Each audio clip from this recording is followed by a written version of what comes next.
meeting of the Evanston City Council will come to order. Would the clerk please call the roll? Councilmember Kelly, Councilmember Braithwaite, Here.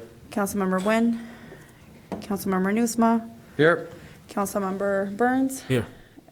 Councilmember Sufferton, Here. Councilmember Ravel, here, Councilmember Reed, Here. Councilmember Hadakaris. Here. So 5 members answered the call to the roll in person. Together with me, that gives us a quorum in person. Additionally, 2 further members are participating remotely, and so we have our quorum here and are prepared to do our work. We begin with my public announcements, of which there are 2. First of all, those of you who are watching, well, there you are. Those of you who are watching, you'll see I'm wearing a I voted sticker. I voted this afternoon on the first day of early voting at the Civic Center. It was extremely convenient and easy, and recommend that everybody make sure to do so before Election Day, which is coming up in a few weeks. You can either vote by mail, vote early, or, of course, vote in person on Election Day. Next, I have 2 proclamations to share. The first is declaring June 2022 LGBTQ Pride Month. Whereas the City of Evanston is a welcoming community committed to equality for all residents, and whereas 53 years ago in June of 1969, patrons and supporters of the Stonewall Inn in New York City staged an uprising to resist harassment and discriminatory laws and practices against the LGBTQ community. Those riots and protests marked the beginning of the modern LGBTQ movement. And whereas the City of Evanston is dedicated to fostering acceptance of all its residents and preventing discrimination and bullying based on sexual orientation and gender identity. And whereas the City of Evanston is strengthened by the rich diversity of ethnic, cultural, racial, gender, and sexual identities of its residents, all of which contribute to the vibrant character of our city. And whereas nationwide, 4 out of 10 LGBTQ youth say the community in which they live is not accepting of LGBTQ people, and LGBTQ youth are twice as likely as their peers to be physically assaulted. And whereas it is imperative that the young people of the City of Evanston, regardless of sexual orientation or gender identity, feel valued, safe, empowered, and supported by their peers, educated, and community leaders. Now, therefore, I, Daniel Biss, Mayor of the City of Evanston, Illinois, do hereby proclaim the month of June 2022 as LGBTQ Pride Month in the City of Evanston, and encourage all people to recognize the enduring efforts and ongoing contributions of the LGBTQ communities within our city. The next item on my list is the reading of a proclamation in honor of Juneteenth, which is upcoming. I believe Kamon Hendricks is here to receive this proclamation. So as Ms. Hendricks makes her way up to the room, I'll prepare to read the proclamation, which is in regards to Evanston's real Independence Freedom Day, Juneteenth. And so whereas President Abraham Lincoln signed the Emancipation Proclamation on January 1st, 1863, declaring the slaves in Confederate territory free, paving the way for the passing of the 13th Amendment, which formally abolished slavery in the United States of America. And whereas word about the signing of the Emancipation Proclamation was delayed some 2.5 years to June 19th, 1865, in reaching authorities and African Americans in the South and Southwestern United States. And whereas Emancipation Day observations are held on different days in different states in the South and Southwest and in other parts of the nation, and whereas June 19th has a special meaning to African Americans and is called Juneteenth, combining the words June and 19th, and has been celebrated by the African American community for over 150 years.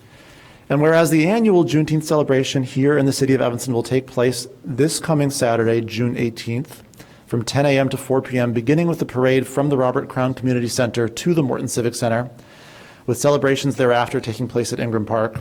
Now, therefore, I, Daniel Biss, Mayor of the City of Evanston, Illinois, do hereby proclaim June 19th, 2022 as Juneteenth Day in the City of Evanston, and urge all citizens to become more aware of the significance of this celebration in African American history and in the heritage of our nation and city.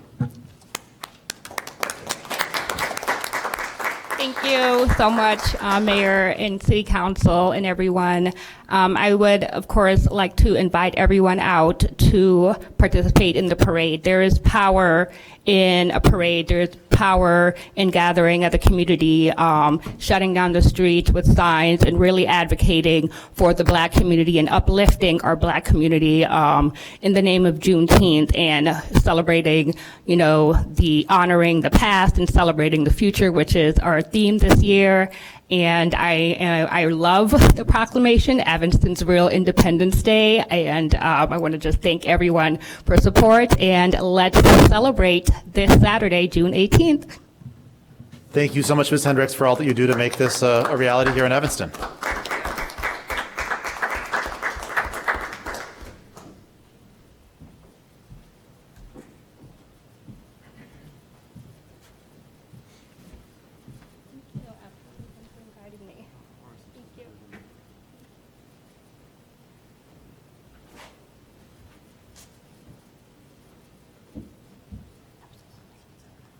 Do I take this? Oh. Thank you.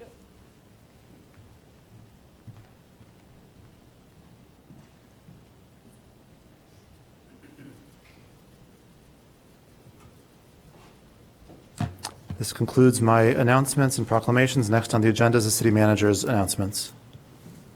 Good evening, Mr. Mayor and members of City Council. Kelly Gandersky, Interim City Manager. I would like to invite Executive Director of the Evanston Public Library, Karen Danzig-Lyons, to the podium, please.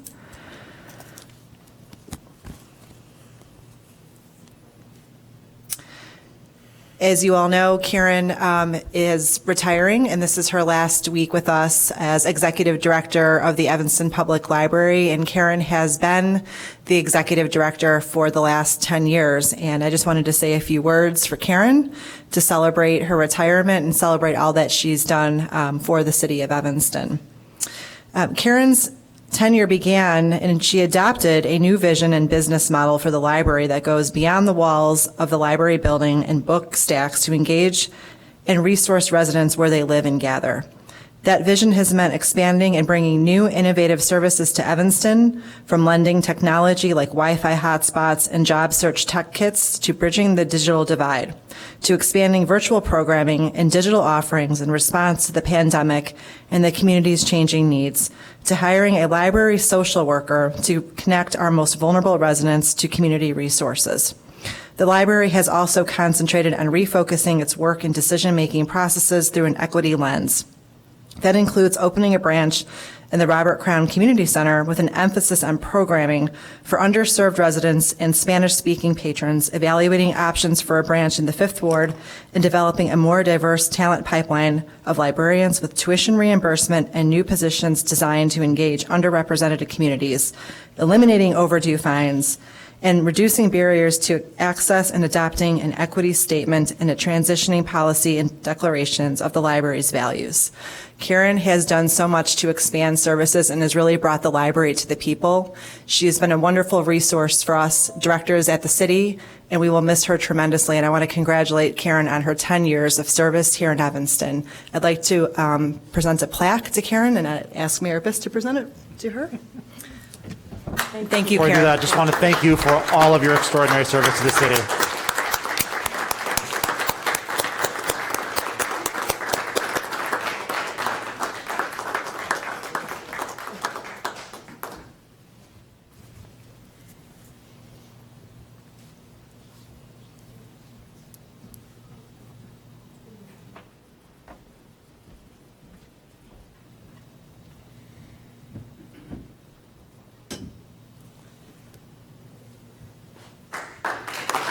And Karen, you've earned the right to say a few words if you so wish. Thank you, thank you, thank you. It's been my honor and my joy to work alongside of all of you. I'm going to miss you so much, and I look forward to celebrating all the wonderful things that you accomplish. The Evanston Public Library it's been the love of my life. I've just had such joy serving this community, serving alongside the women and men of the Evanston Public Library and really working alongside our community members. I'm proud of the work that we've done. We're no longer a passive library waiting for you to come and join us in the library, though you're welcome. We really have worked consistently and intentionally to center our community members and our community voices. So our staff is growing internally, and we're sending the largest group of non-librarians we ever have to our national conference, our American Library Association conference. We were selected to present some of the work that we're doing around race and talking about race with our families. And this work grows out of listening to our community members and putting service at the forefront. So I'm happy, I'm proud of this library. We're further out ahead than many of our colleagues, and that's what Evanston deserves. I mean, this is a special place, and you deserve to lead the work of the library and lead the work of the city. But I wouldn't be doing my job during this last week if I didn't also remind you that an investment in the Evanston Public Library is an investment in our residents. And our budget has been held flat. Our major source of revenue in Illinois for public libraries is the property tax. And so these are hard conversations. I mean, it's hard to ask someone to dig deeper into their pocket. But our business model is such that we do not charge fees because you've already paid for your library. So in the difficult votes ahead, when you're thinking about ways to invest in the library, remember, we don't get ARPA funds. We don't get any of the fines and fees that you collect. We're doing better at raising non-property tax revenue, but in Illinois, for us, it's the property tax. And so your investment, every dollar you invest in the Evanston Public Library goes back into our residents, and whether they're learning to read or they're struggling with difficult health issues. We're proud that we helped do the research for the Reparations Committee to help our residents meet those application requirements. We're looking at how we serve our residents that are suffering from dementia and their caregivers, because the caregivers are often overlooked. So we are here to help. The Evanston Public Library is here to help you. And I'm so proud of that. And I think we do a pretty good job. We're not always perfect, but we're always trying, and we're here to work with you. So again, it's been my pleasure. This has been a joy for me. I love this work. I love this library. And I leave you in very good hands. So have a great summer. And thank you.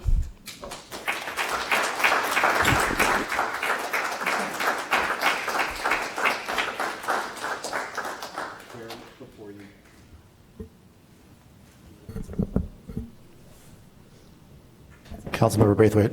Thank you very much. Before you go, I definitely want to get a picture with you standing with your directors. I think it's very rare that we see them all in the same place, just standing with the staff. And so I want to make sure I get a picture for you. But before you go, I just want to personally thank you on behalf of the ward, the residents of the Second Ward. You did an amazing job expanding services beyond the traditional boundaries. You've helped to bridge the gaps in the communities, particularly with courageous conversations around the branches that definitely should be mentioned and noted as part of your career accomplishments. The library, Robert Crown, is amazing, and you were so instrumental in bringing that there and being a part of that. I can't say enough. And so I have a son, Isaiah, who is very well known at the library, and that kid started there as a very young child, and he continues to read, and I owe that to you as well as your staff. And then the last thing, I don't know who said it, if it was you or the mayor, but the work that you provided to our community during reparations will never be forgotten. So again, amazing work over the last 10 years, and your presence will be missed. Thank you.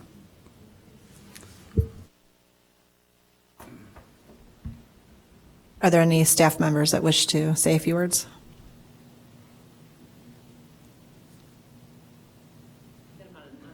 Okay, all right. All right.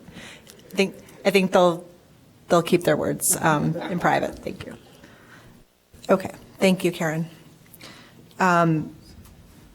Moving on to the next announcement, we have our 4th of July Association here for a brief presentation. Hi, I am I'm virtual. We can hear you. Okay, let me start my video. So there we go, start my video. Sorry about that. I didn't want to. Let's see. So, hi, my name's Hillary Bean. Hopefully my video will kick in. Many of you know me already. And I've been a trustee for 16 or more.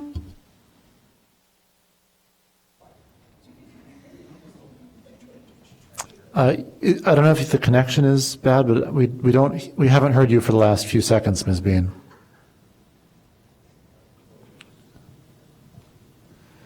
We're not hearing anything at this time. I don't know.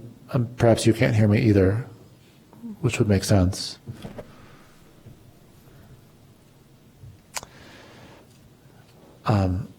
So what we'll do is we'll move on with the agenda, and as we progress, I'll make sure we communicate with Ms. Bean to see if we can reinsert her later on in the evening with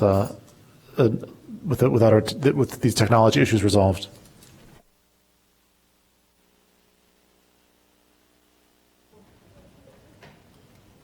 Got it.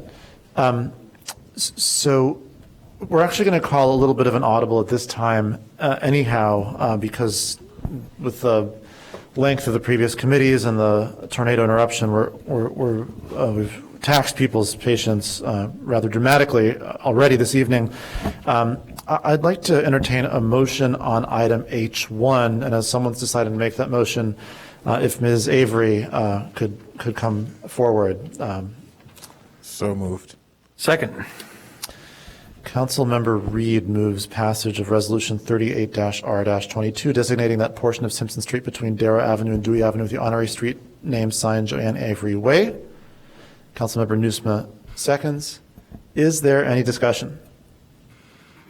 Councilmember Reed.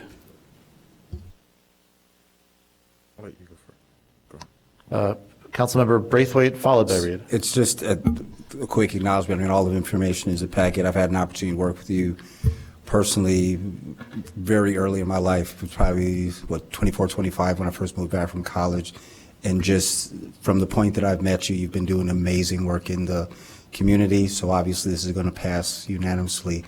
But I just want to say thank you so much on behalf of all the wonderful young ladies and kids whose lives you've touched over the years. You have been amazing to this community and very well deserving of this recognition. So congratulations. Councilmember Reed. Yeah, I just want to add my voice to that. You've touched the lives of many generations of black folks, or just people, but particularly folks in our black community in the Fifth Ward for decades. And so thank you for that service. I think the first time I got to interact with you was here in this chamber when the Freedom School was here, and there were a bunch of young folks pretending to be, or not pretending, getting ready for the future when they're up here themselves to be council members. And so, and if I'm not mistaken, I believe my mom was just getting ready to say Yeah. that I've known you before, you in your mom's tummy. my mom was in your program with you and Lonnie and folks. And so, again, that's what I mean. You've touched the lives of so many folks, even if they, even if it was before they were born, you were there with your hands on their lives. So thank you for all your work and your service to the community. It means a lot to a whole lot of people. Thank you. Councilmember Burns. I was going to say that it was great to learn that your story here in Evanston started at Kendall College, and then you went to, I think, YLU, you told me. and you were a free agent, this is the way I think about it, and Alderman Holmes, in her wisdom, offered Joanne a bit more money to get her over to Family Focus, and we're thankful for that. 40 years is a long time to do anything and to wake up every day and do the hard work, especially in the area that you work in. It's tough work, it's challenging work, and you did it. And I would guarantee that so many generations of Evanston residents consider you family because of it. I wouldn't be shocked if you got a dwelling unit somewhere in there, and we'll overlook whether or not it's zoned properly, but I'm sure you got a couch or something in there because you're not watching the clock. You're putting in the serious hours to get the job done, and job well done, and so thankful that the work continues as well. We still have Joanne here working harder than ever, so thank you. I just want to echo those thanks. You know, it's not easy work, but it's the work that makes the community what it is. It's the work that ties together the community and gives us the strength that we have. And this is a very small way of saying thank you, but I hope it means something, and I hope it shows the community what we value. Yes. Because this is the work that makes us who we want to be. Thank you so much for that. Will the clerk please call the roll? Councilmember Braithwaite? Aye. Councilmember Newsma? Aye. Councilmember Burns? Aye. Councilmember Sufferton? Aye. Councilmember Burvell? Aye. Councilmember Reed? Aye. Councilmember Hadakaris? Aye. With 7 voting in favor and none voting against, the motion passes. There you go.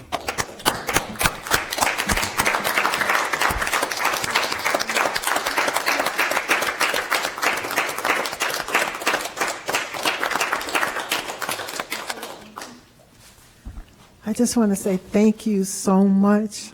I have no regrets in working with all the youth and their families. I was just talking to someone today, and I facilitate a grandparents group, and she was one of those kids in my chair, and now she's in my grandparents group.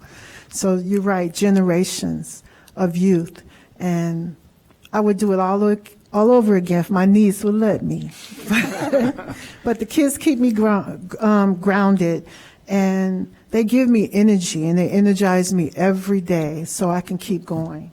So thank you again. Thank you. I just came here to accompany Ms. Joanne, and I truly speak for a multitude of people when I say thank you to the City Council for finding such an apt way to honor a person like Ms. Joanne Avery. You cannot walk 10 feet down the street in Evanston without finding somebody who knows her, who has benefited from her love, her dedication, her compassion, her generosity, her texting, her efforts are continuous. She's a beacon of community involvement, and so for all the people who can't be here to say this, thank you so much to the City Council. Thank you. Thank you. Well said. Thank you so much. This brings us to public comment for the evening. We'll begin with those who signed up to speak in.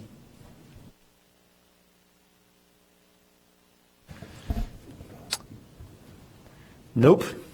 This brings us to the clerk's announcements. My apologies. When we follow the agenda in order, I often make it all the way through without any catastrophic mistakes, but as soon as we scramble anything, I am hopeless. Clerk Mendoza, my apologies. Yes, I just wanted to take some time to let everybody know early voting has started. This week, Monday through Friday, it will be open for early voting 9 a.m. to 5 p.m. This Saturday, 9 a.m. to 5 p.m. and Sunday, 10 a.m. to 4 p.m. Next week, it will be 9 a.m. to 7 p.m. And then Saturday again, 9 a.m. to 5 p.m. On the 25th, the 26th, 10 a.m. to 4 p.m. And on the 27th, 9 a.m. to 7 p.m. And I also wanted to briefly say congratulations to Ms. Joanne. I did not meet Ms. Joanne until today, but I do have 2 of her former wonderful students in my office from MSYEP, and they were talking about Ms. Joanne as soon as they came into my office, and I've heard about her, and just to see her two students. It's just the amazing work and how she has inspired them to go on and do more. That's all. Thank you. Thank you, Clerk Mendoza.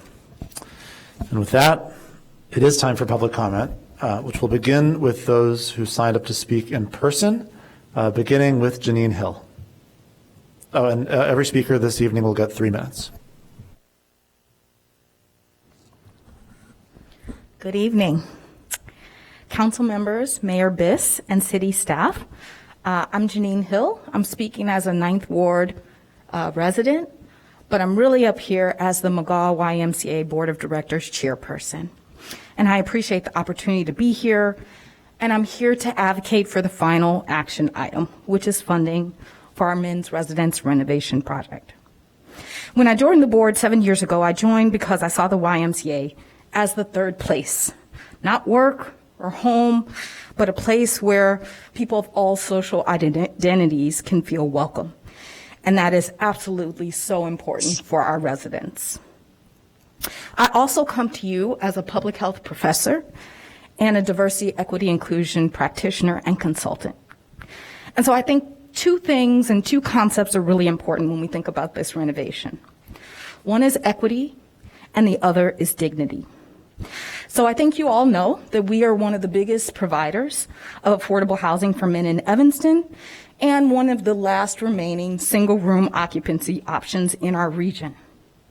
But we have done this for a long time, 137 years, and you may or may not know that we thought it was important to provide housing for men of color who could not get housing at Northwestern University during the time period of 1914 to 1969, which is about the time my parents came up here. When I talk about dignity, our renovation allows for private showers, private changing rooms, new efficiency units, which we have learned in the midst of a pandemic are quite important. Not only for emergency housing, but for also unexpected medical circumstances. We have new storage in our apartments, new washrooms, and we have thought long and hard about how to provide temporary housing during the renovation for 156 men. So our goal is to continue to support a key constituency of our residents in our city, as we have done for 137 years. We take our role in providing one of the most basic rights, the rights to have affordable, safe housing, very seriously. And we ask City Council for your support in terms of our men's residence renovation. And we ask for your support as we enter a new chapter. Thank you for your consideration. Thank you. The next and final person who signed up to speak in person is Ryan Garton. Not sure if Mr. Garton is still here. Good. Okay. It sounds as though he's gone, in which case our online speakers will be Mike Vasilko, followed by Doreen Price. Mr. Vasilko?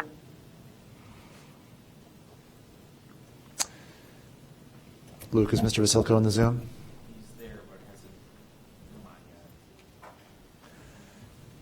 All right, well, perhaps Mr. Vasilko is having some technical difficulties. Is Ms. Price available to speak? Yes. Oh. Thank Yep. you. Go ahead, Ms. Price.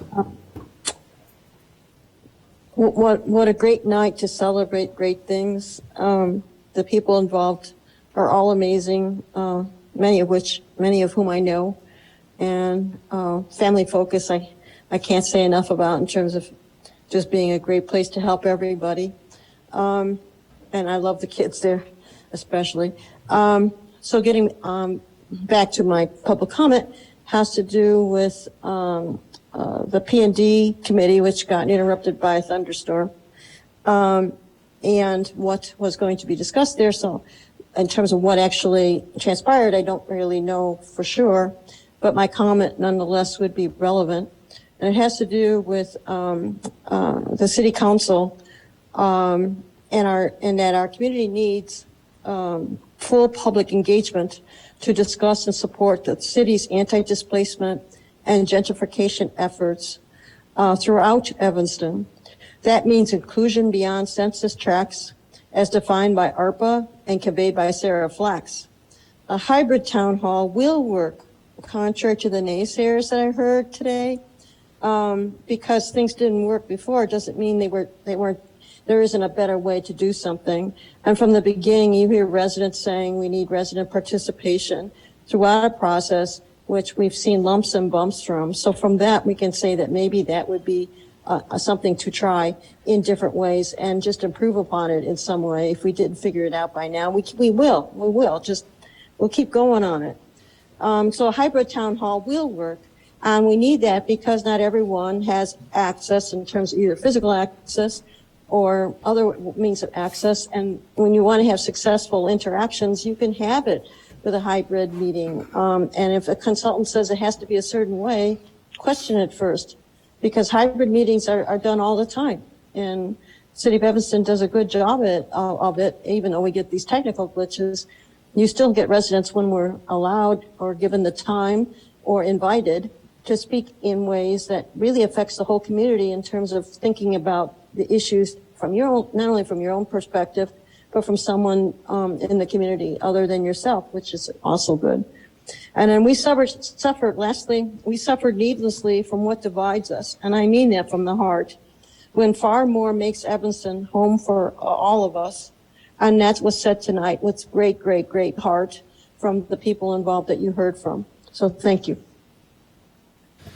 Thank you. My understanding is that neither Mr. Garton nor Mr. Vasilko is any longer able to join us. If that is not the case, you all should make yourselves heard shortly. But we have one more speaker in person, and that is Sue Calder. Good evening, all the council members. I want to speak to you in favor of HC1, which is funding for the renovation of the YMCA residence program.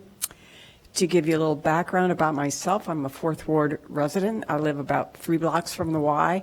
I've been a member of the Y for over 40 years. I use it about 3 times a week. I currently am a member of the President's Leadership Council, and I served on the board in 1985 for about 6 years, and in 2005 for about 10 years. When I joined in 2005, I raised my hand and I said I wanted to be a member of the Residence Committee. And everybody looked a little askew at that because it was unusual. But at that time, we had 1.5 staff people on the Residence Committee, and now we have 6. And you've heard about the wonderful job that they're doing, providing all kinds of services for the gentlemen that stay at the Y. The residents are really, they're members of the Y. They get to use all the facilities that we have. Some are there for just a brief stay from when they're going from one place to another, and others stay for 20 to 30 years. Some put the YMCA in their wills, in fact. It is their home. And like many homes, it's been repainted.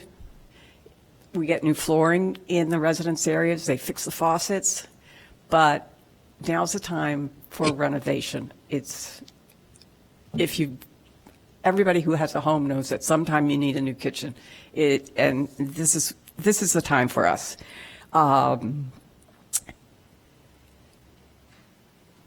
What we're providing for the residents is just a much more home-like atmosphere.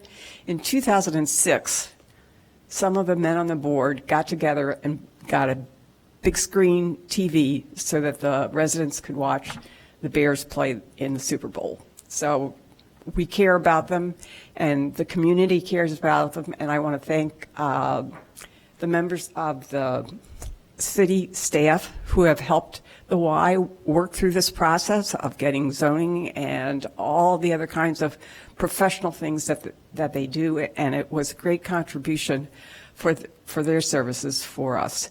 So in closing, please pass HC1. Thank you. Thank you. That concludes public comment for this evening and brings us to item SP1. Would someone like to make a motion regarding item SP1? So moved. Second. Council Member Braithwaite moves approval of the amendment to the rules and organization of City Council described in item SP1. Councilmember Reed seconds. Is there any discussion? Councilmember Reed. Yeah, I just have an amendment to the proposal that I've submitted in writing. I'm changing 2 words, accepting amendments that have been made to that. So this would require that unvaccinated council or committee members shall submit to the health director a negative COVID-19 test result taken within 1 week prior to attending an in-person meeting covered by the OMA, and those must submit that at most 24 hours or within 24 hours prior to said meeting. The City Council shall cover the cost of all mandated tests, and also vaccinated members who have been exposed to COVID-19 within 7 days must also comply with the rule and be tested. Lastly, the last part of that is that while this rule is in effect, that all meetings must provide a virtual or hybrid attendance option. So I move that amendment. Councilmember Reed moves to amend item SP1 as described both verbally just now and also in an email he sent a few minutes ago. Is there a second? Second. Councilmember Burns seconds. Is there any discussion on Councilmember Reed's amendment? Seeing none, would the clerk please call the roll on Mr. Cummings. I just have some hesitation on one portion of the proposed amendment and its compliance with the Open Meetings Act. The new version of the Open Meetings Act requires the governor to have a disaster declaration for one, and then the head of the public body to have to determine that meeting in person is impracticable in order for those meetings to certainly be virtual. We have in Evanston allowed participation remotely for the public in order to be a little more to allow the community to engage with the city and its public bodies. However, there are certain requirements that have to be made in order for virtual participation under state law, and so I don't know specifically if that will jive with those current rules. I'm not saying it doesn't. I just haven't had the opportunity to really vet that. So I just wanted to point that out to the council. Then I'm happy to amend that to where allowed by, where not prohibited by state law. Does that satisfy your concern, Council Cummings?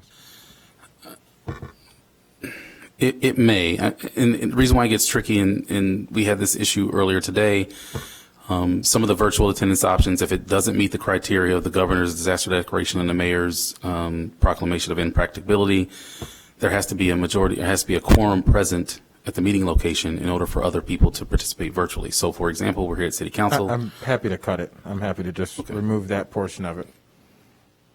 Okay. So if the folks will accept a friendly amendment, I am striking that language right now. So I'm striking that. Would you mind just repeating now what we vote on? So so for the public who's following along, it's hard to follow along because there's a live document that those on council see. The last sentence has just been deleted from that document. So the part about allowing all meetings to provide virtual or hybrid attendance is now gone. So as I understand it, the remaining items in the amendment proposed by Councilmember Reed is to extend the period from 24 hours to 7 days. That's the period during which the negative test has to have been taken before the meeting. There seems like there's more.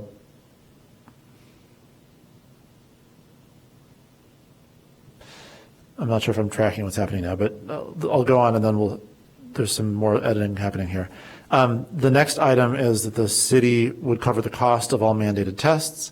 And the final item is that vaccinated members also have to provide a negative test if they've been exposed to COVID-19 within 7 days of the meeting in question.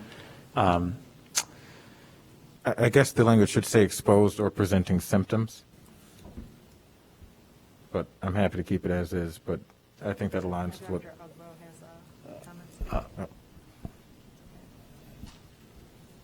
And I just want to stress that another word was just changed regarding when the negative test has to be. Yeah, it said, I think one of your edits that I accepted, that it said at most 24 hours prior to said meeting, and I put at least 24 hours.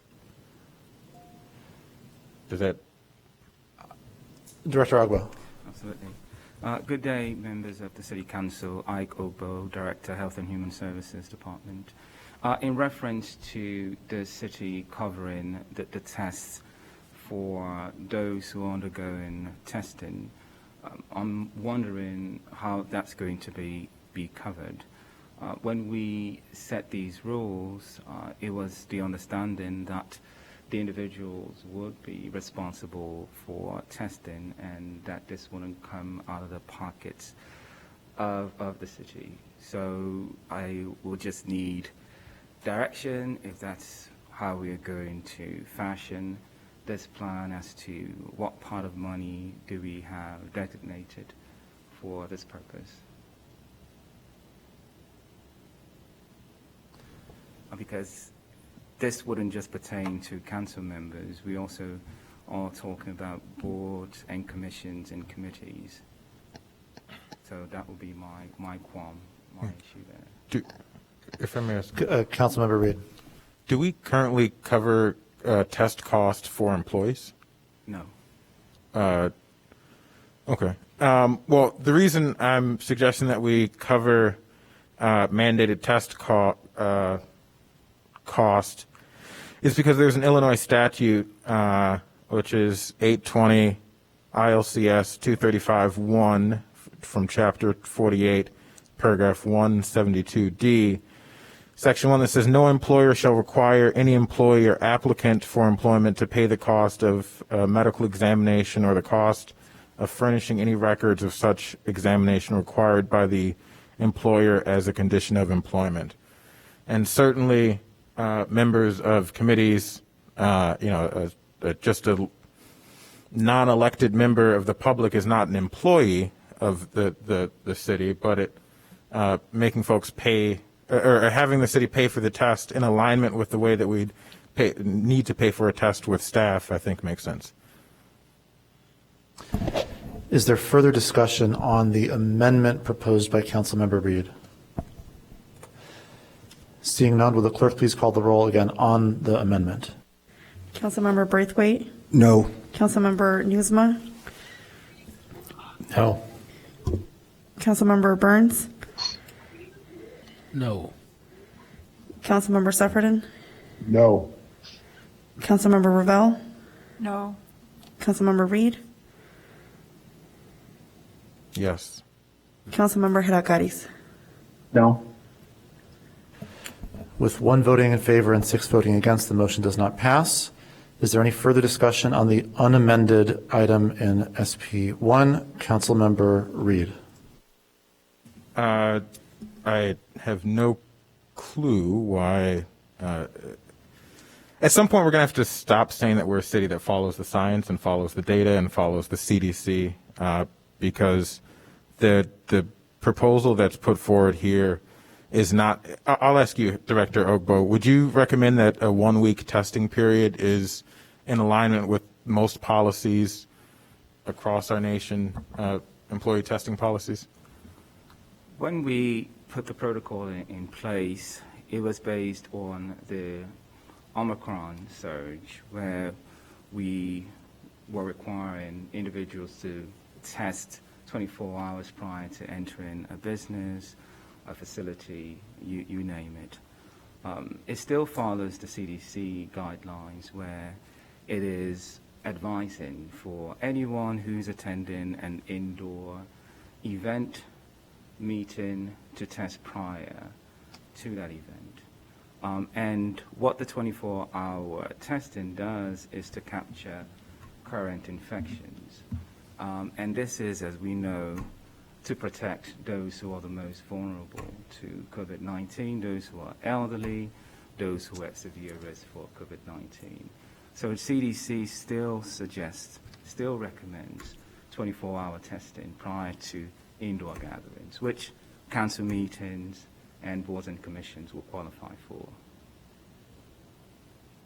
I have the CDC guidance. Maybe I didn't share, I believe I shared you on this, but the CDC employer testing guidelines say are that if you're in a, so what level of transition is our community? Is it low transmission, moderate transmission, substantial, high? We're at medium. We're at the moderate transmission. And so for a moderate transmission community, the CDC guidelines actually suggest that employers facilitate diagnostic testing and not screening testing for all symptomatic persons and all close contacts of cases. And for substantial or high transmission communities, that's where the CDC explicitly recommends implementing screening testing.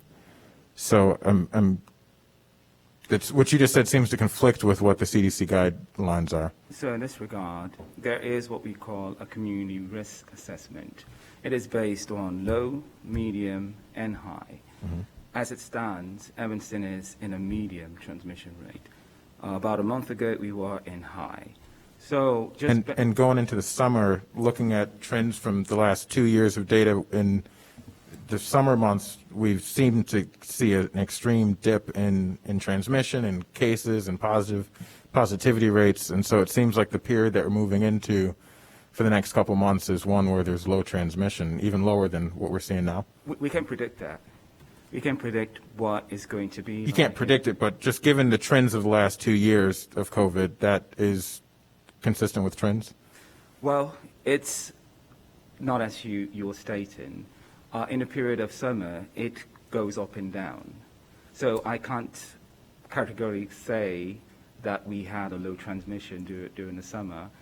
Depending on events, depending on Memorial Day, depending on July 4th, we do see peaks in COVID transmission, and we might predict that it will go in that fashion this year.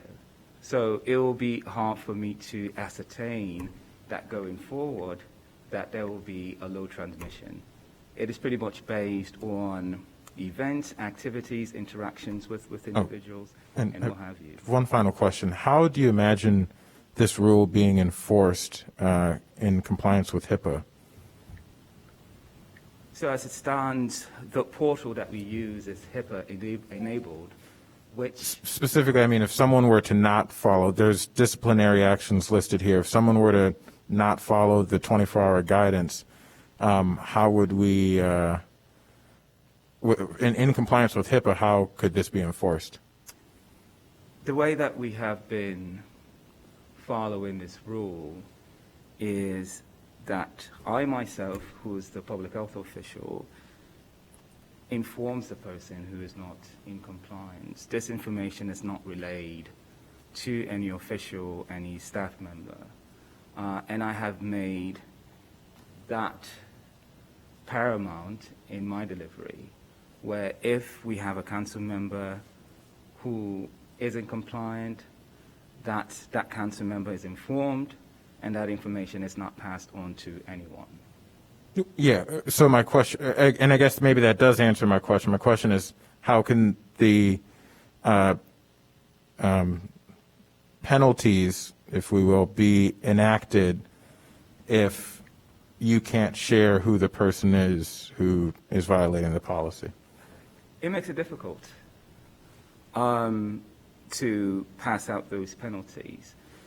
My hope is that the individual or individuals who are not compliant to comply with the protocol. With staff, there is a way in which we handle those who have not complied, and it is my hope that council members comply with this. We haven't fully discussed what the repercussions will be for a council member who does not comply.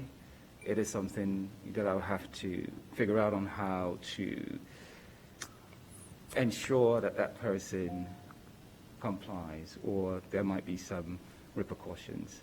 But as for HIPAA goes, it is not something that we announce or we relay to anyone. What I have been doing is just having conversations with the individuals involved in hopes that those individuals will comply. And that the rule isn't to be punitive. It isn't. We're hoping that the individuals will see the value in this rule and hopefully comply, so that we don't have to go through calling and making sure that the person complies. Okay, well, so then lastly, I'm thinking, for example, I'm on the Reparations Committee, which is a committee of, folks who are black. I don't know anybody's vaccination status there, but we do know, for example, that black folks have had higher Time's up, council member. If I can finish my statement, and then black folks have had higher rates of vaccine hesitancy, and if for example, a member of the Reparations Committee failed to submit a test within 24 hours or 24 hours prior to the meeting, if there's no way to publicly admonish that person, or really to admonish that person at all, I do wonder what the benefit of having those steps in this rule is. But that's it. Councilmember Braithwaite. I'd like to call the question.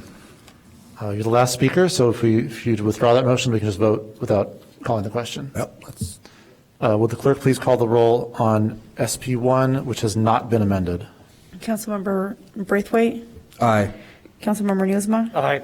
Councilmember Burns. Aye. Councilmember Sufferton. Councilmember Ravel. Aye. Councilmember Reed. No. Councilmember Heracariz. Aye. With 6 voting in favor and 1 voting against, item SP1 passes. This brings us to the consent agenda. My understanding is Ms. Bean is back in the meeting and perhaps available without a technological obstruction to give her presentation. Ms. Bean, are you available?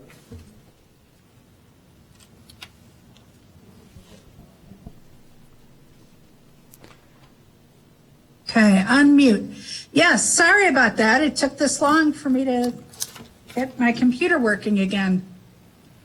I don't know if anybody heard anything I said previously. And sorry about the lighting. I guess it's not great. Anyway, we are live again this year. Registration for the parade closes on Wednesday, June 15th.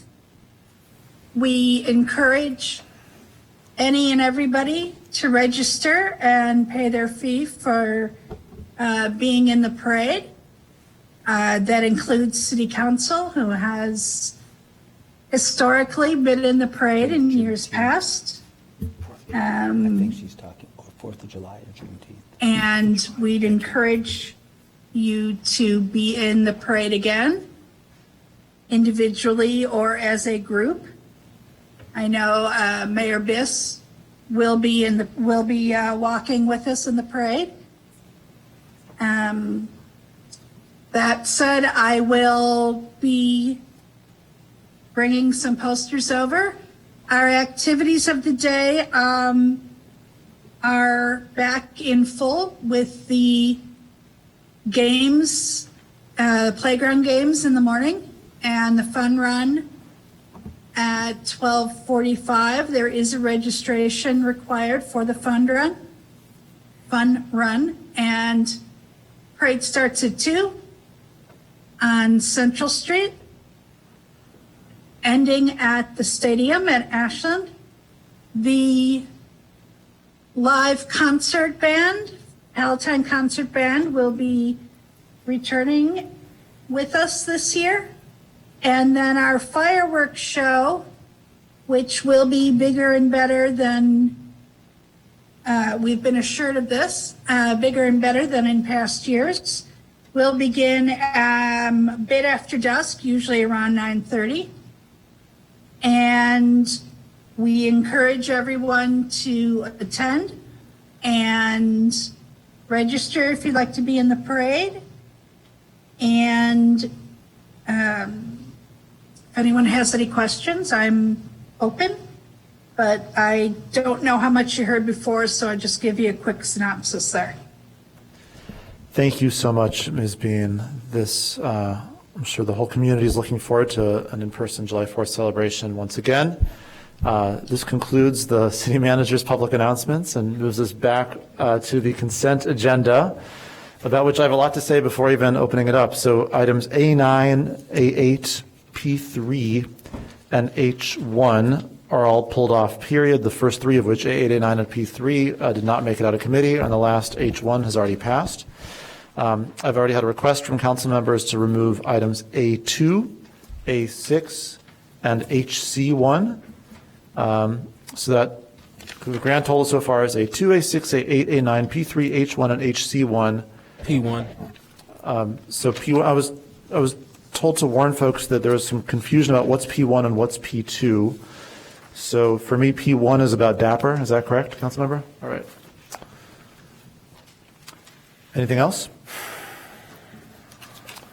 So again, so far we've got A2, A6, A8, A9, P1, P3, H1, and HC1.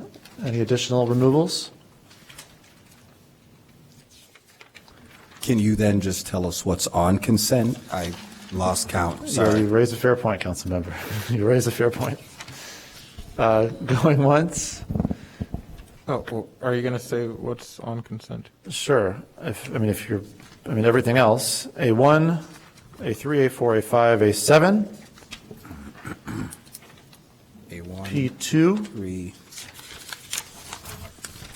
And, I'm sorry, all right, the ones that are on the consent agenda are A1, A3, A4, A5, and A7 from APW. From P&D, only P2.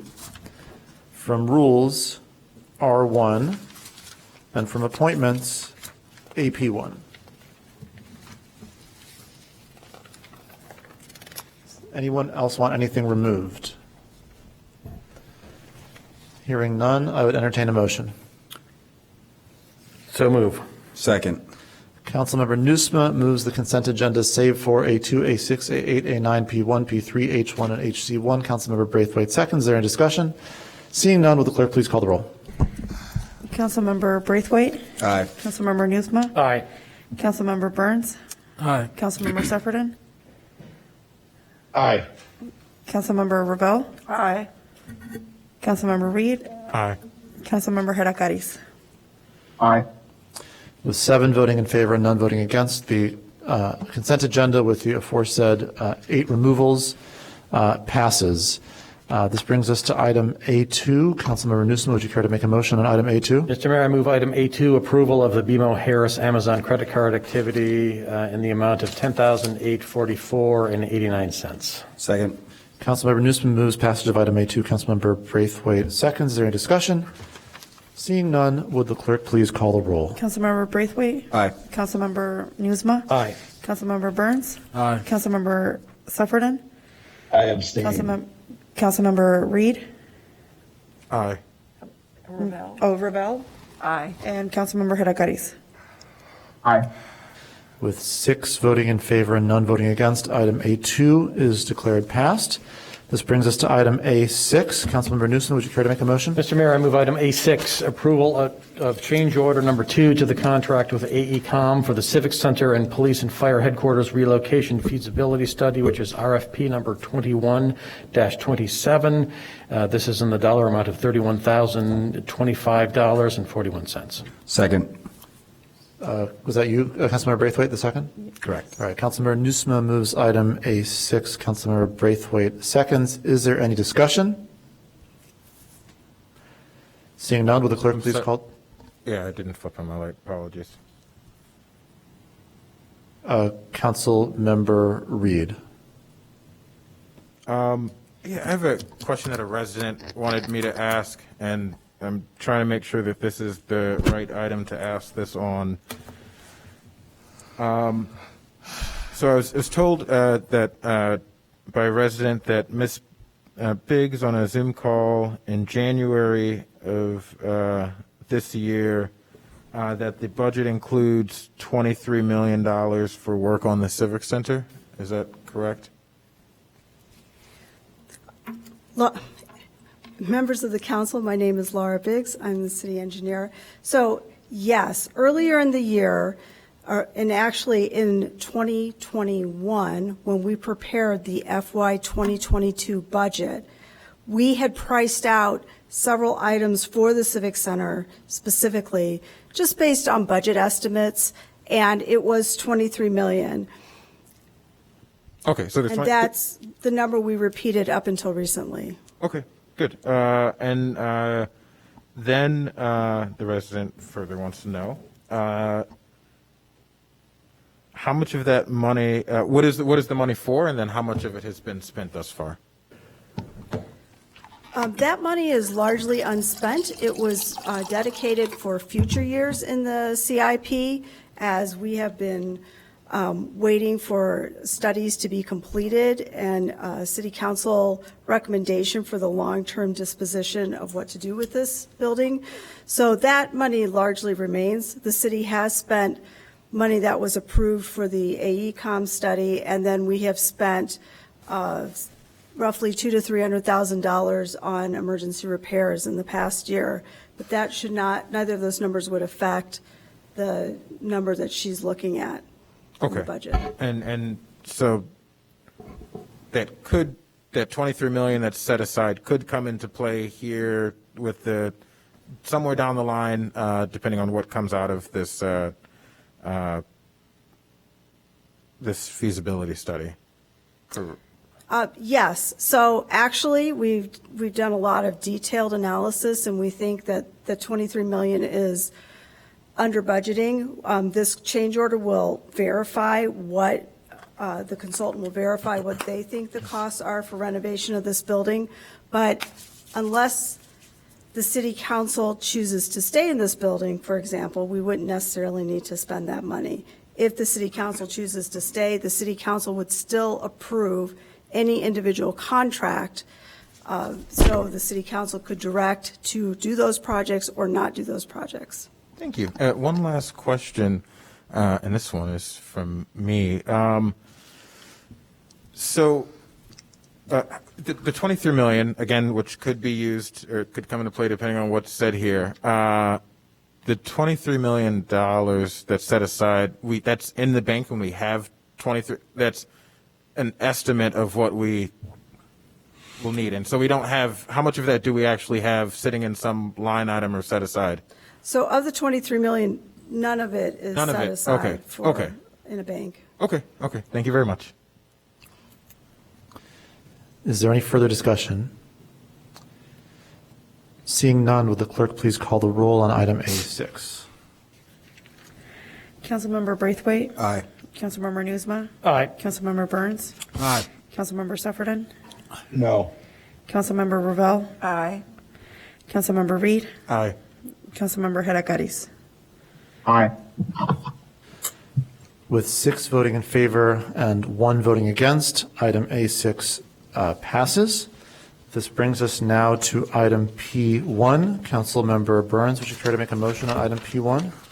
Yeah, move approval of ordinance 35022, amending Title 4, Chapter 14, Design and Project Review, DAPR of the City Code. Is there a second?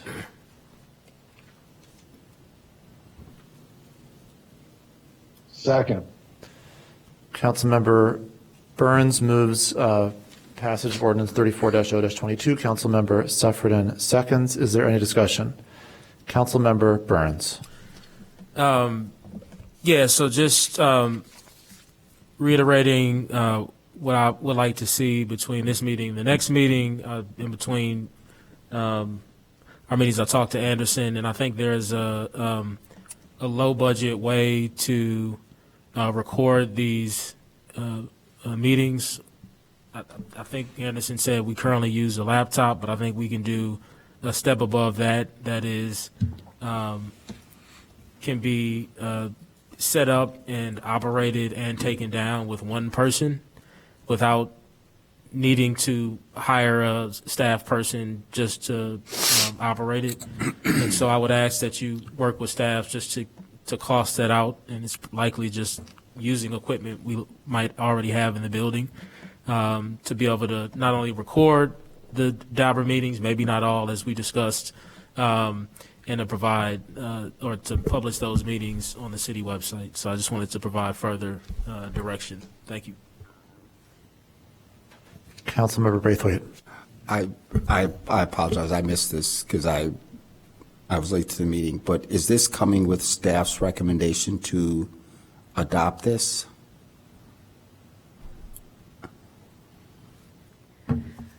So staff for a little while has tried to figure out a way to best do the function of reviewing projects to make sure they're code compliant, that they've met the various applications and requirements for things. And then sort of concurrent to that, council member suffered and made a referral to eliminate DAPR. So we presented at I think it was the first May meeting, ordinance that struck every line out of the design and project review section of the code.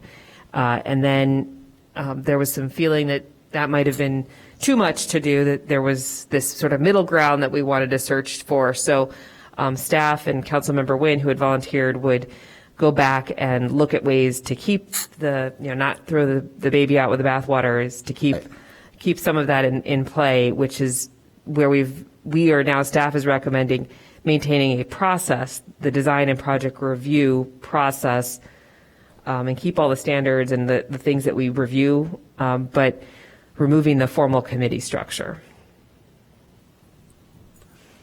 So it's very confusing because DAPR was not supposed to be a public meeting, but at some point, the time that predates me as your community development director, the group met, they put an agenda in a public place, they sent out a meeting notification, and it is sort of supposed to function like the special events committee. A group of staff gets together. No, I totally get it. And so we're sort of in this funky position of trying to be transparent in terms of what staff is talking about in these meetings, and there's no secret sauce that we're cooking up here. But we're also getting feedback from many of you that you don't want us to have these conversations like this anymore because they come across as a quasi-public meeting process, which my understanding usurps some of the public process that many of you want to have with your neighborhoods and your communities, and also the Land Use Commission, which is a more formal body which collects public testimony. So DAPR has found itself, this committee of staff has found itself in a very uncomfortable position. So we're trying to create a space where we're still following the code and completing the review, but and I think staff feels that this where we're in terms of striking sections of the code, we've met that goal. Okay, thank you. So that's the first part. So can you it was a long conversation and it was in between the tornadoes. So I don't want to try to regurgitate everything that you all did. Just looking for a truncated version. Are we voting on this tonight? Because I heard somewhere that there's going to be continued conversation. I just want to get a gauge before I say anything else. This is for intro tonight, so it'll come back, correct? So correct. It comes back for action. What I'm understanding, what I said at Planning and Development, is that you're seeking some administrative process by which we're still engaging in transparency. And my thought is it probably won't be solved. We're probably gonna have to work to get to that point, and whether it's recording some things, I mean, the idea of an open house for bigger developments, going to the staff trouble to record a discussion about a sidewalk cafe might be a little excessive and not a best use of staff time. So there may be some things we can work out on an administrative side. But I think the idea that I'm understanding from many of my conversations with all of you is that when we convene the Design and Project Review Committee staff meeting and call the meeting to order and take minutes and make motions, which predates almost everybody on that committee, it is not sending the right message to this community of how the role that we have, because people come and say, how dare staff vote something down, and why did it go to land use? And there's this feeling that somebody's voice wasn't heard when things do, quote unquote, move forward. And I think we're trying to resolve some of those issues and better understand the process. So I guess if I use my last 30 seconds, my apologies for not being a part of the conversation. When I read it, I just made an assumption that this was not going to move forward, and I will definitely pay attention to the conversation. For some of you newer members that have been on, like, I can't think of a large project that's passed since, what was the last one? Was it Albion? I could be wrong. I know other things, but if you're doing a large development in your ward, like a really big, like Dapper, is that opportunity for the community engagement outside of your ward meeting. It's always understood you're going to invite a developer to your ward meeting, but Dapper is like the technical space where citizens have the ability to engage. So I will hold my comments for the next conversation, but thank you. And I would encourage, like, this probably is sleeping, many residents are sleeping on this and not understanding what we're actually voting on, just like me. So thank you for that explanation. I'm clear on The process remains. Staff will still review all those things. I guess I'm at a loss for how to move forward something that, and frankly speaking, the Albion was probably one of the more uncomfortable experiences for staff, because that's an example there isn't, of many. And if I can speak sort of frankly in a public meeting, it's very difficult, because we have people who on staff who we might have 10 or 15 people on those big developments. This is we probably get a small handful of these a year, so this is not the norm. But they are very upset with us as staff when things move forward to the Land Use Commission. Even though we say at the beginning of the meetings, and for those of you who have come to the meetings, I say this is an open staff meeting. We are just a stop on a journey. We give the whole thing. Several members of the committee also reiterate that. People think that they have some power at the design and project review process to stop a project, and it is frankly upsetting to me as a city planner, as a local government professional, when people are so disheartened with the process. They feel like it's a fait accompli, that it's a done deal. And it's just, that is not staff's role, even though we reiterate it. Mm-hmm. And we encourage people to talk to their council members, to come to ward meetings. And it is becoming a very disheartening process for city staff to have to sit through that and feel like they are not doing their jobs to the best of their ability. I appreciate your conversation. Thank you. Councilmember Nusma. Thank you, Mr. Mayor. I want to reconcile Councilmember Burns' desire to provide video recordings of what appears to no longer be a meeting, but a process. And so I'm not sure how we would be able to provide video recordings of a process that would occur on who knows what schedule, in individual interactions with something on a computer screen. Yeah, so I'm not sure. The overall objective is effective transparency.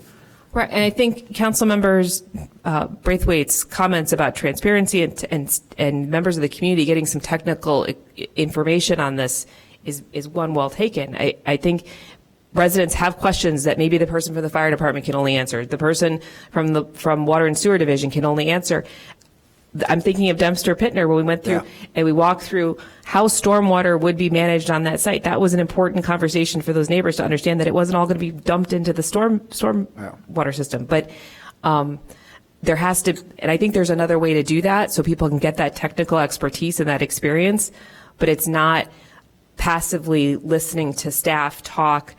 That's an engagement. That doesn't necessarily occur at DAPR. That occurs. My point here is that I don't want Councilmember Burns to leave here expecting that everything will be available to watch online, when it's practically not possible to do that under this proposal, unless I'm misunderstanding something. I think they still plan to meet in person together as a group.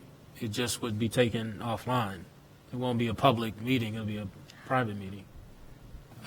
I think that we have to maybe think about what kind of developments might have more of an open house sort of experience where people can provide information and we can hear the feedback or something. I think this has to be workshopped a bit more, and I need to talk to my colleagues and the city manager about this, about how we might execute and what that might look like. The vast majority of, you all get the notifications from the community development staff. Most of them are pretty mundane, basic things, and so going to the trouble of recording and that's probably a diminishing return on staff time. But there's bigger ones. I hear you. There's bigger projects, things that have a greater neighborhood impact, things that get noticed for long distances that people might want to know about. I guess maybe I have a fundamental underlying question is, if we're doing away with this as it currently is structured, it becomes a process rather than a meeting. You may indeed continue to keep meeting as a staff and get all the people in the same room, but you don't necessarily have to. Right. And so it's correct. That if a proposal under consideration doesn't warrant everybody getting in the same room at the same time, it's impossible to videotape. Correct. And so that's the concern I'm trying to make sure that Councilmember Burns is not going to be disappointed when something like that happens. There may be cases where everyone does get into a room, and yeah, let's videotape those because we can, and why not? But in either case, it would be effectively documented, and that documentation would be publicly available. Absolutely. And it's a two-way street. We would create some more specific channels so people could comment on something, a project, so that the staff can benefit from some comments. I mean, we go and visit the site, but we might not know what it looks like on a Saturday morning or a Tuesday evening. Like there are good nuggets of public information that we get from some of those feedbacks. Like, did you know about this? Yeah. Since no one who has not yet spoken is seeking to speak, we'll go for a second crack to Councilmember Burns with 3:55 left. Yeah, and I just want to say I'm happy to move this forward. I will 100% be a no vote if large developments are not video recorded. I just want to be clear. To go from meetings that you can attend in person to text, like I said in the last meeting, I don't think people understand how exhausting it is when you're trying to manage your day-to-day life to have to read another document. It's much easier for me as an elected official, but also a community member, to just watch something as it's unfolding. And so as much as it may be easy for some of the folks up here to read to review another document, I don't think that's headed in the right direction. And so again, I wouldn't mind a set aside for larger developments. We can figure out how to classify that. But I think for me, what I would like when we come back is just what that cost would be and logistically how it could be achieved. Low budget, again, had a conversation with Anderson. I think we can achieve it low budget and in a way where someone who's already in the meeting can easily set it up, can operate it, can break it down easily, and it could be automatically uploaded directly to the website. I mean, we can work with Luke and IT to figure out how to do it, but I just want to be clear that that's what I would like to see. It's not the same just to have it in a document and on text. I think all that is great. We should do that, and people who feel comfortable interacting in that way should do it, but it doesn't replace having a video where you can watch staff from around the city react to projects. That is invaluable information that allows community members to follow discussions early on in the process, to learn about developments and projects and how they're evaluated even before the Land Use Commission, which again, I keep repeating this, that's something that came up too often, both during the campaign, but just growing up in Evanston, that people feel like they don't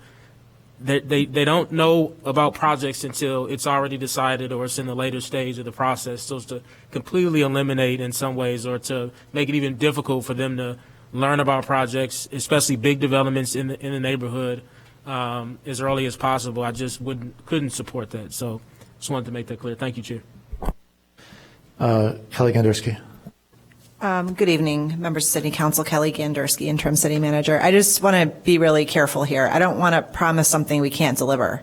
I think Councilmember Newsom's point is well taken, that if there are times where the staff, if this is turning more into an internal, all right, let me back up.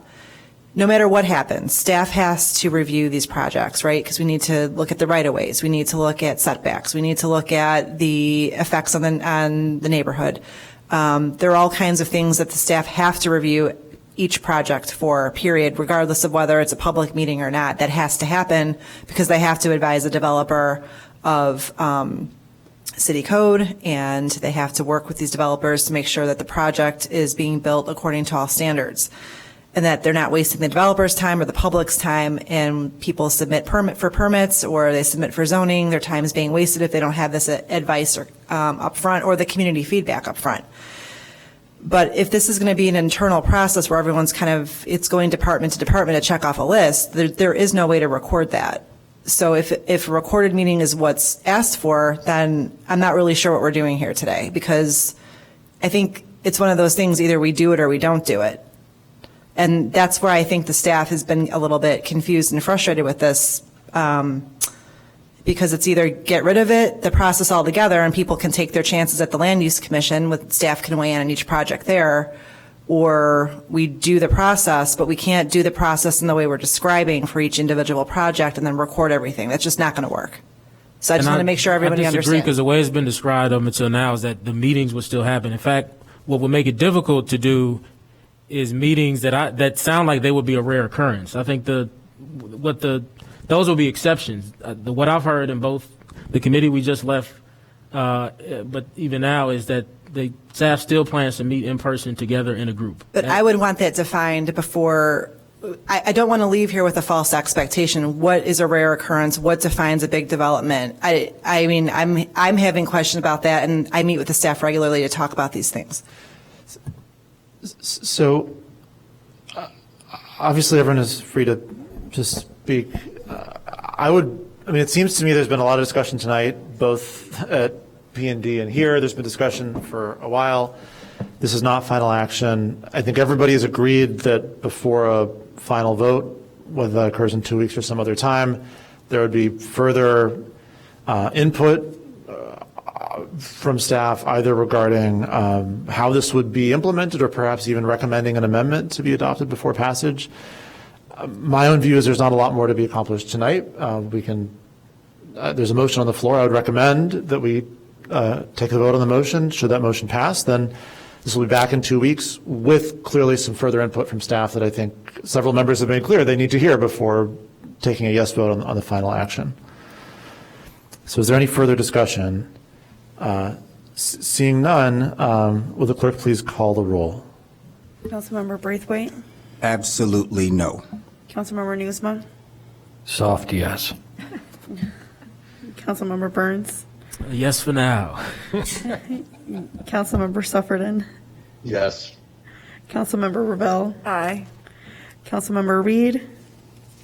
No. Councilmember Hadakaris? Aye.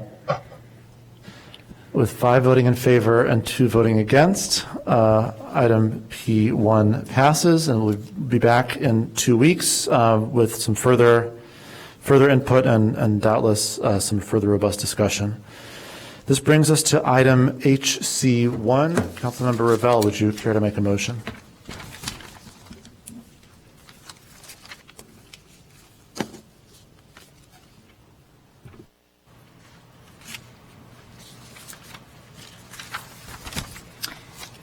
I move approval of a $3 million of ARPA funding for the McGaw YMCA men's resident renovation. Second.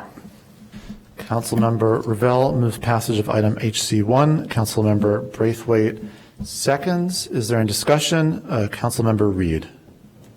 It took me until just now to recognize that you were in the audience. The mask can really hide folks. Yeah. So I'm in support of this. I got to tour the old, still, I guess the current facility a few years ago. I think before your time while I was clerk. I think Councilmember Burns was my deputy clerk at the time, and we went in to do that together. So familiar with the need at the facility. I got to speak with Ms. Parsons over the summer, I believe, and had a conversation and a rundown of what's going on here.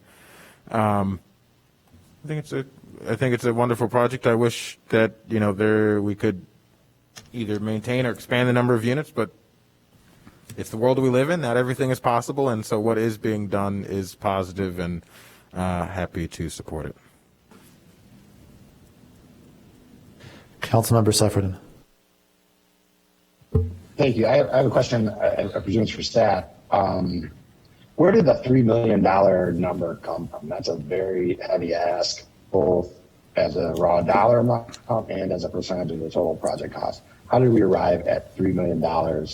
And what else is in the queue? Do we have another $3 million request forthcoming from Family Focus? Sarah Flax, Housing and Grants Manager.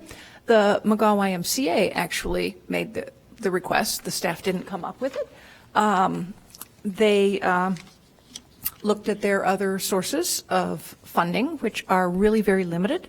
One of the challenges when you are an SRO is you aren't eligible for LIHTC, at least not in Illinois, because in every state, whoever is the authority creates what they are looking for. And if you don't fall into that, 5 years ago, we tried going after LIHTC, and Mayor Haggerty, I, and a number of other people wrote letters of support, and they just said, "Oh, make them full units, or we're not going to give you any money."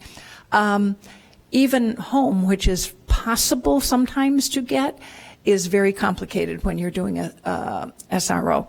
Now, one of the things that is really important is the Y is not only our single largest number of units in one building, but it also is a type of housing that has been zoned out of existence in almost all other places.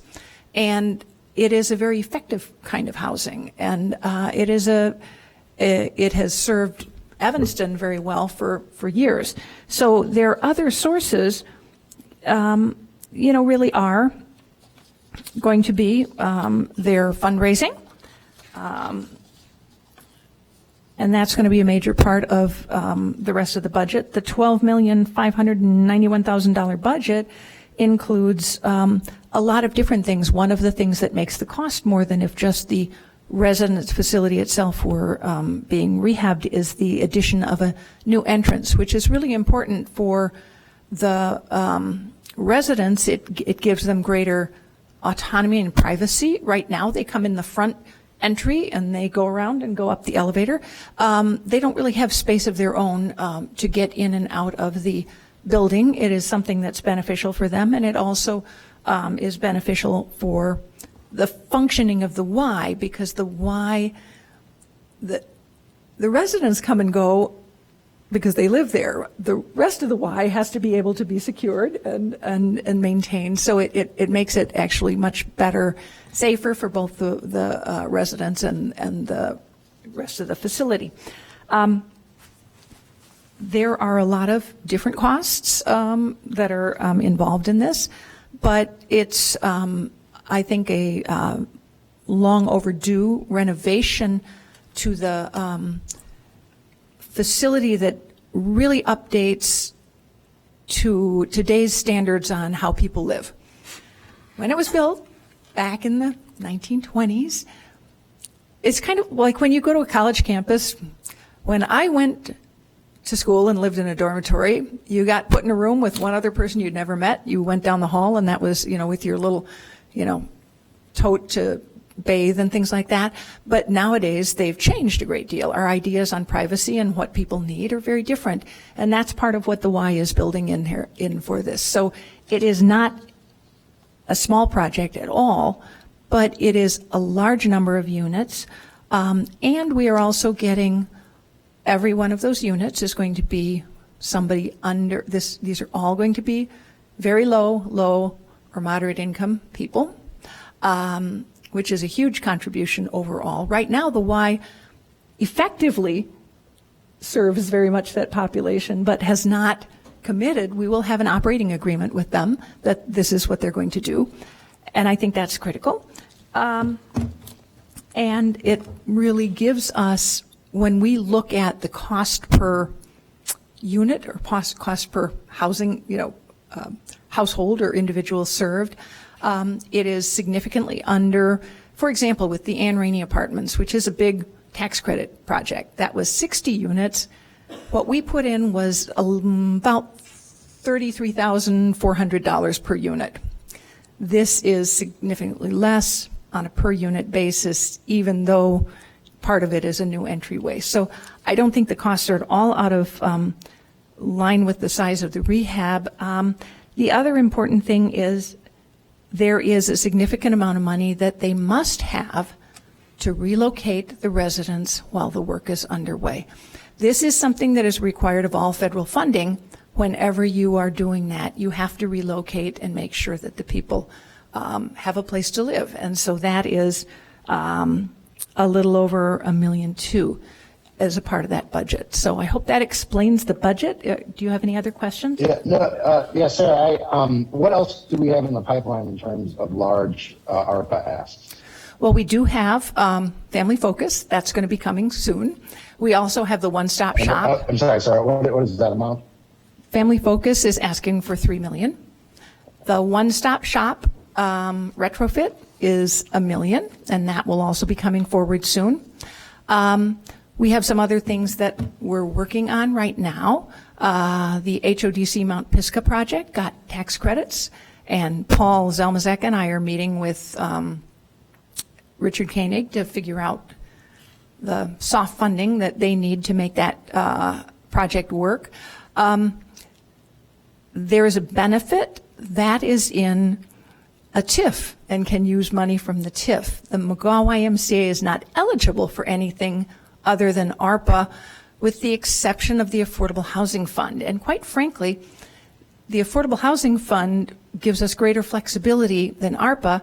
This really meets ARPA very well. It is responding to safety and security for people that the McGaw Y found out when they were dealing with having all these men and trying to keep them safe during COVID, and they didn't have, bathrooms where they could have more space and all those things. So it responds directly to the impact of COVID, keeps very important housing available in our community, and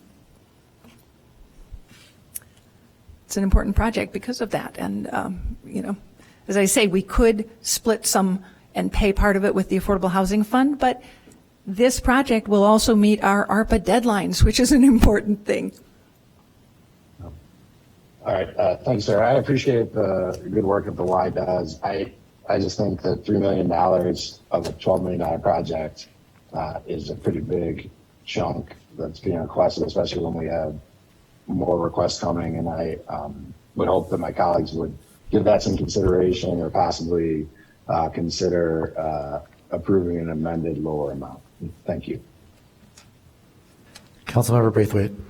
Thank you very much, Mr. Mayor. And first, I just want to acknowledge, since Councilmember Reed said it, Monique Parsons, your presence here. I think you are probably one of the only people in town that have made community service and giving back like a 24-hour, around-the-clock job. And so thank you. I'm going to remind members of council that there isn't one of us that doesn't believe that affordable housing or haven't heard from our various residents is probably one of our top priorities. And here we have an organization that we've heard from Sarah, and I think many of us has had an opportunity to tour the building. As a kid, I remember walking through the halls. I think it is just absolutely amazing how you have been able to maintain not only a safe environment for men, but also for kids and people of all generations. So that definitely deserves some acknowledgement as well. I have seen men there, residents from the Evanston community, people from all walks of life. And so I understand, just by seeing it over the years, the work that you do, creating safe environments for men to meet with their kids in a very safe place. I am 100% in support of this project and ready to vote yes. And that's where I am. Thank you. Councilmember Revelle. Well, I'd like to address Councilmember Suffredin's concern about the size of the funding request. The Housing and Community Development Committee did do a very thorough rating of this proposal using the criteria and rating system that was developed by staff for the Northlight Theater and the Aux. And one of the criteria there is that they ask be less than 25% of the total budget, and this does meet that requirement. And we evaluated all the other criteria, the project feasibility, the organizational capacity, the budget. Printing's very small here. Let's see here. Anyway, and basically, overall, the committee gave it a really high score of a total of 95% out of 100%. So we really, we spent a lot of time looking at the project and considering all the benefits and the capacity of the organization to deliver, and really very enthusiastic about the project. So I encourage a yes vote.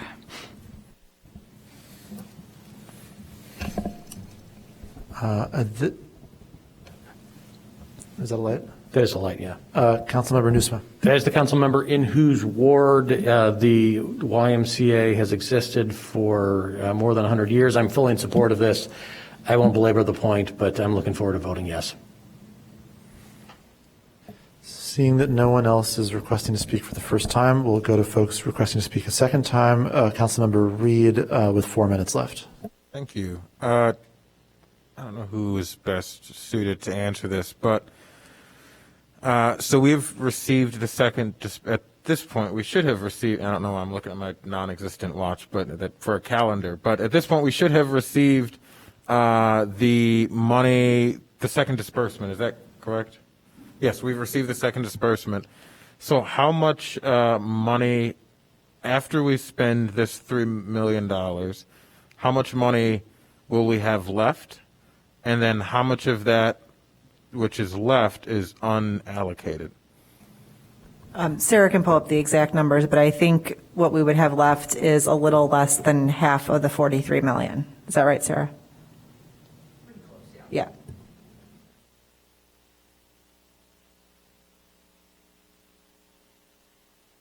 So I do want to just know a number on that. And then lastly, I'm happy to support this. As I said before, I just do want to note that, you know, I want to acknowledge, really, I guess, that, you know, Councilmember Suffredin's concerns about the price tag are valid. In my opinion, in that this is obviously a large amount of money.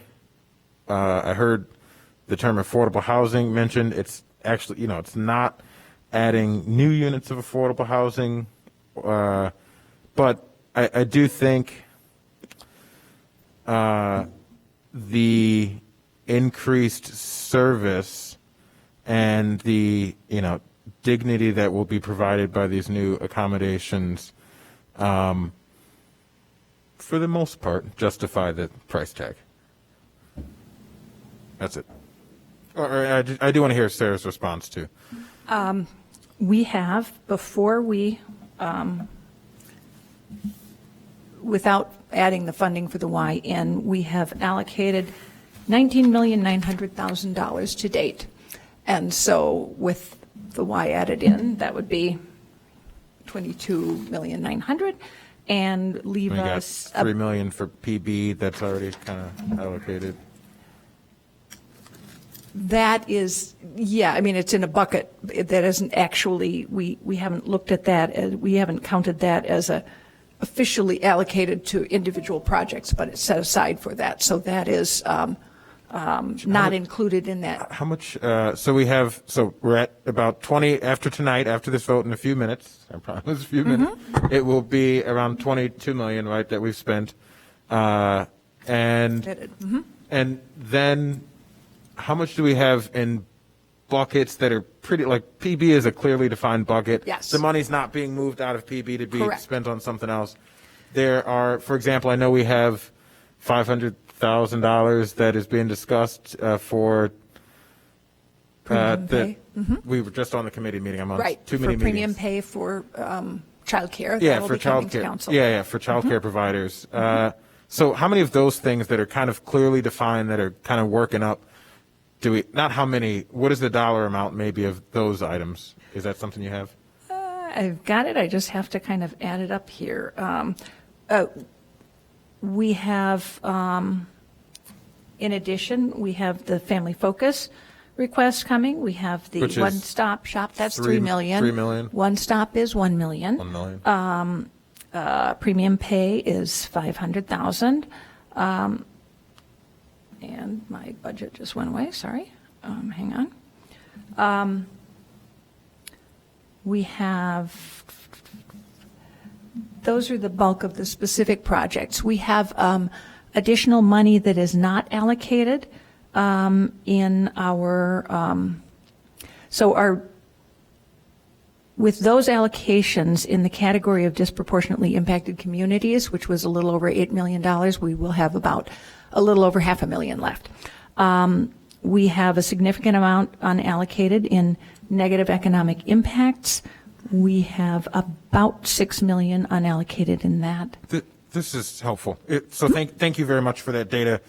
So I just wanted to level set one more time in that after we make this expenditure, again, fully supportive of this, just to keep in our minds that with money that is moving down the pike and, you know, kind of allocated, including PB, including family focus, and we could reject any of those projects, right? We still maintain that right, but it seems like they're moving forward. We will have spent, when you add all of those together, you know, $30 million already. And so we're, you know, really winding down on the money, and there's no silver bullet, but silver bullet smoothie maker, to make it a not violent metaphor. But I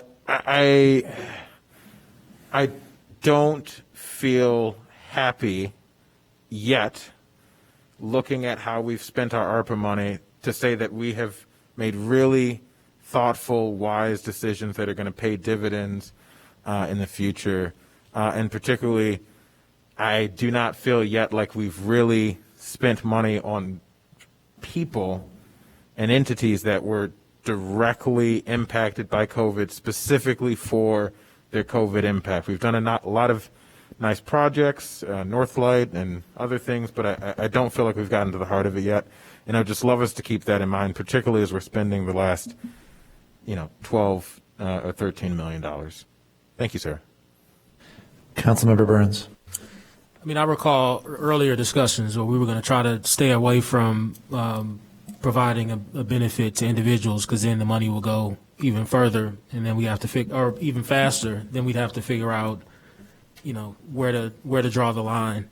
And so I recall a discussion about making investments that had a much larger impact than the individual level. I understand that we did do I don't know if it was a universal basic income or graduate, what do we call it, guaranteed income program, which has been the exception. But again, I recall our discussions wanting to make investments that broader community members would all benefit from. And I think we've stayed in line with that. I think what this body came together to do was to create a plan or a rubric and a scoring system so that we could evaluate proposals as they came forward.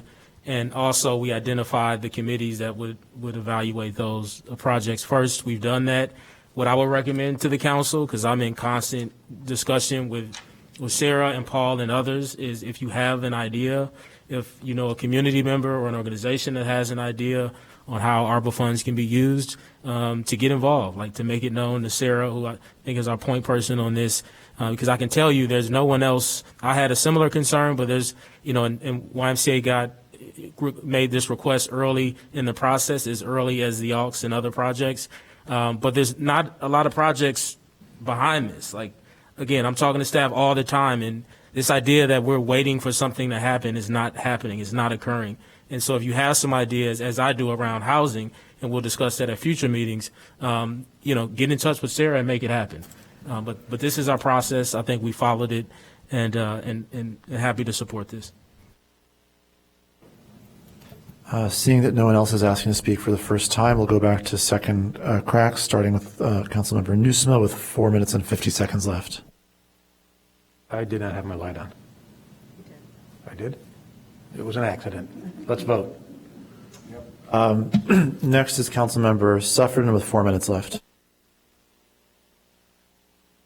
I appreciate it. Thank you. Just what I want us all to be mindful of is just that as the amounts get bigger, the remainder gets smaller, and like the city of Evanston will be the largest funder of this project of all the funding sources. And if everyone is comfortable with that, then let's vote and let's support this. But we're going to run out of money fast, and that's really what it comes down to. And the question is this $3 million the absolute best way we could spend this $3 million, or would $2 million get it done, and we have another $1 million for something else worthy? And that's our obligation is to make sure that we're spending this money in the highest use. So if everyone who's going to vote yes is confident that this $3 million, this is the absolute best way to spend it, then I support your votes. But I'm concerned that we didn't really analyze it. We just took the number they gave us and we went with it. And so, I'm happy to vote no, and I presume many of you vote yes, and I wish the law great success, but I think we really need to be very careful with how we're spending public money at the rate that we're spending it.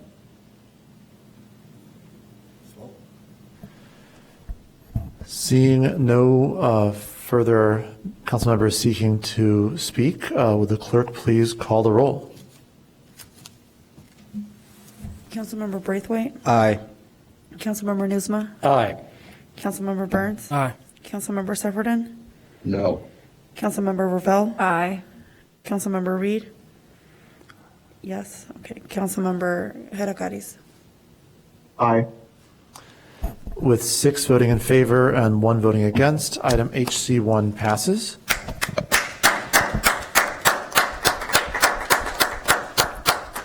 That brings us to call of the wards, beginning with Councilmember Braithwaite. No report. Councilmember Nusma. July 4th Ward meeting, Tuesday, July 5th, 7 p.m., Robert Crown. July office hours will be Saturday morning, July 9th at Capitol, 10 to 12 a.m. Look forward to putting some of this ARPA money into action when Northlight Theater does demolition of the existing property on Church Street, which will happen sometime within a few weeks. And also a heads up that the Vogue project will be commencing shortly as well. Councilmember Burns. Fifth Ward meeting last Thursday of this month, 7 p.m. It'll be a remote meeting. Councilmember Suffredin. No report. Councilmember Ravel.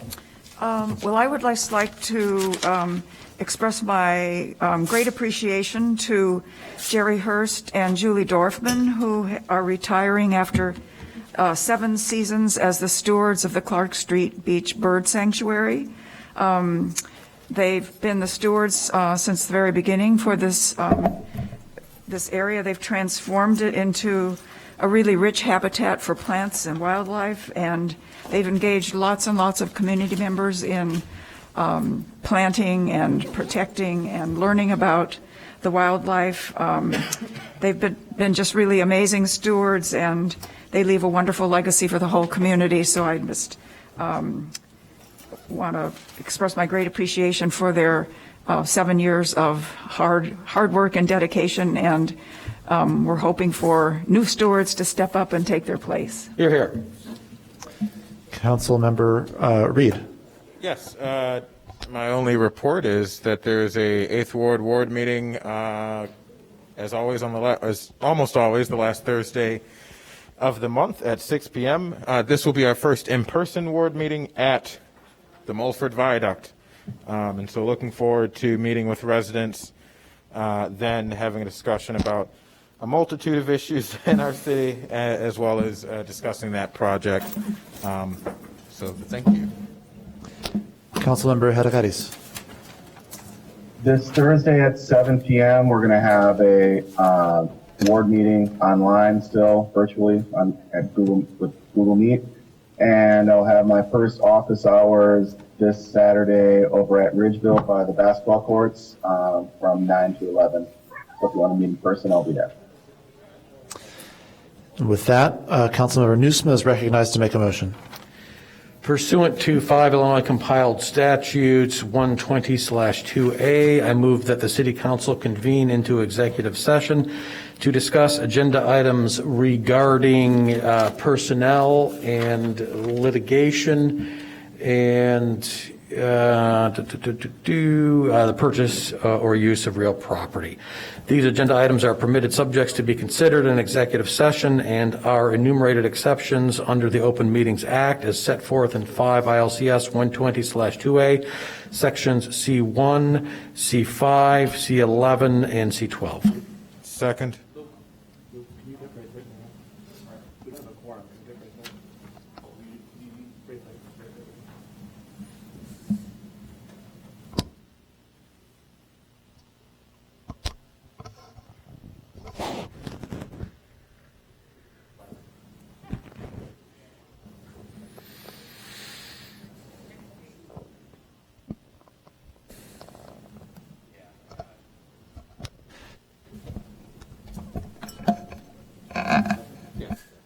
Councilmember Nusma moves the City Council resolve itself into executive session. Councilmember Reed seconds. Is there any discussion? Seeing none, we'll call the roll. Councilmember Braithwaite. Councilmember Nusma. Aye. Councilmember Burns. Aye. Councilmember Sufferton. Aye. What's one more than 6? Oh, I know. Councilmember Ravel. Aye. Councilmember Reed. Aye. Councilmember Hadakaris. Aye. With 7 voting in favor and none voting against, at 10:06 p.m., the City Council resolves itself into an executive session to begin immediately in the Councilmember Library, I believe.